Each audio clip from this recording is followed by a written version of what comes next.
Сәлеметсіздер ме, балалар?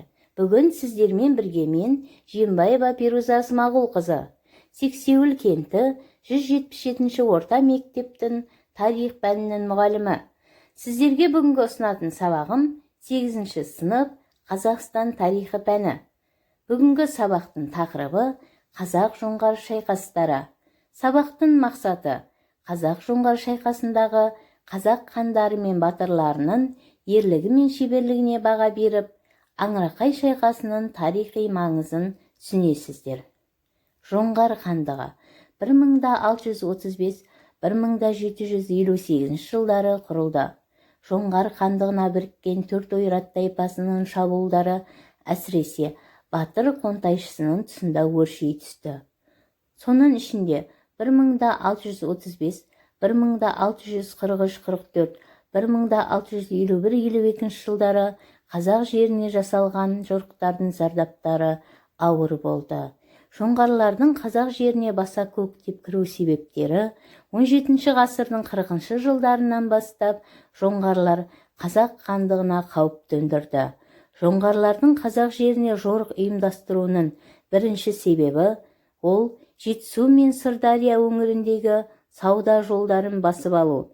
Екіншіден, солтүстік шекарасын нығайтып, қазақтардан алым-салық жинау еді.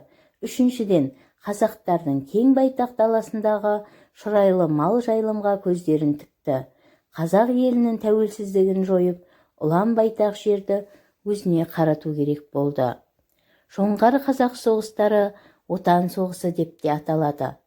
Жоңғар басқыншыларына қарсы отан соғысында қазақ тарихы үшін маңызды зор шайқастардың бірі Аңырақай шайқасы еді. Олай болса, осы кезеңді сипаттайтын білім платформасынан алынған бейне материалға назар аударайық. Аңырақай шайқасы 1730 жылы көктемде Балқаш көлінің оңтүстік батыс жағындағы Алакөл деген жерде болды. Бұл шайқасқа кіші жүздің ханы Әбілқайыр басшылық етті. Шайқасқа 300-дің жасақтары қатысты. Шайқаста дәстүрлі жекпе-жек орын алды. Нәтижесінде қазақ батыры Абылай жеңіске жетіп, жаудың рухы құлазыды. Шайқастан жеңілген жоңғарлар аңырап, боздап қашты деседі. Сондықтан да осы шайқасты жоңғарлардың аңырауы, яғни Аңырақай шайқасы деп атап кеткен. Бұланты мен Аңырақай шайқастарында жеңіске жеткізген жағдайларға тоқталып өтейік. 300-дің хандары мен батырлары бірігіп қол бастаған болатын. Бұл қазақ халқының ауызбіршілікте әрекет ететінін тағы бір дәлелдеп берген еді. Бірліктің арқасында жоңғарлар қазақтардың ата қонысын тастап қаша жөнелді.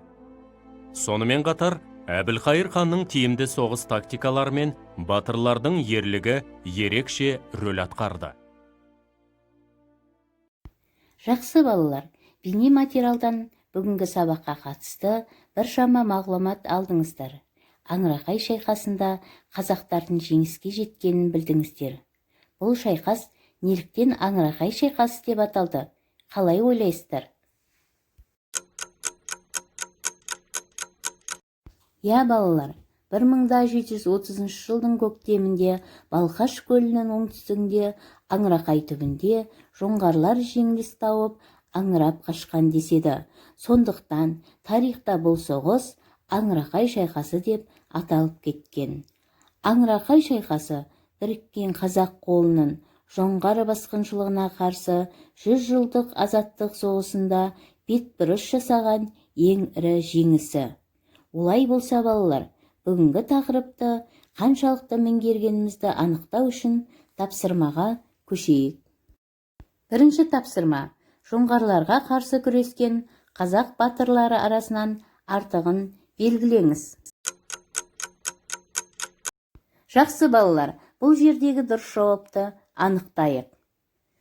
Жоңғарларға қарсы күрескен қазақ батырлары арасында артығы Шырақ, Тоғылық темір, Едіге батыр, Спитамин. Екінші тапсырма: картамен жұмыс. Кескін картаға тарихи шайқастар өткен жерлерді орналастырамыз. Балалар, тапсырманы орындауда ешқандай қиындық туған жоқ деп ойлаймын. Ендеше дұрыс жауабына назар аударайық. Бұланты шайқасы 1728 жылы Әбілқайыр мен Бөгенбай батырдың басшылығымен Бұланты өзенінің бойында Қарасиыр деген жерде қазақ батырлары бірігіп жоңғар әскерлерін жеңді. 1718 жылы Аякөз өзенінің бойында Қаракерей Қабанбай мен Жауғашар батырлардың басшылығымен жаудың қолы талқандалды. Аңырақай шайқасы 1730 жылдың көктемінде Балқаш көлінің оңтүстігінде Аңырақай түбінде жоңғарлардың жеңілуі.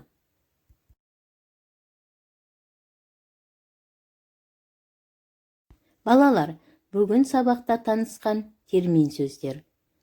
Батыр, жеке ерлігімен ерекше көзге түскен ер жүрек, қаһарман адамдарға берілетін құрметті атақ. Қонтайшы, жоңғар хандығындағы ең жоғарғы билеуші хан. Отан соғысы, отанды сыртқы жаудан қорғап қалуға бағытталған азаттық соғыс. Бүгінгі сабақты қорытындылай келе, Аңырақай шайқасының қазақ тарихындағы алатын орнын анықтадық. Бұл шайқаста қазақ жасақтарының ерліктері мен әскери шеберлігіне тәнті болдық. Үйге тапсырма: Аңырақай шайқасының тарихи маңызын жазыңыздар. Сау болыңыздар.